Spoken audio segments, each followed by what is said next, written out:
उ बेवफा रही त एगो बात रलख। उ बेवफा रही त एगो बात रलख। ओकरा प्यार से ही हमार दिल दुखाइल बा। उ बेवफा रही त एगो बात रलख। ओकरा प्यार से ही हमार दिल दुखाइल बा।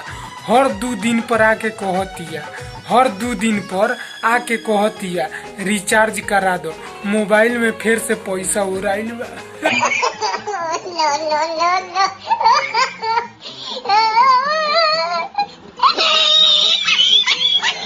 आँखी में काजरा लगा के आइल बाड़ू, माथे पर बिंदिया लगा के आइल बाड़ू। आँखी में काजरा लगा के आइल बाड़ू, माथे पर बिंदिया लगा के आइल बाड़ू।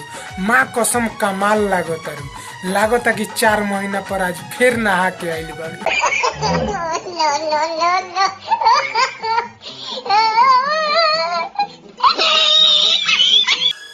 अमरूद तो हम खइबे करेम, सर्दी होई चाहे खांसी।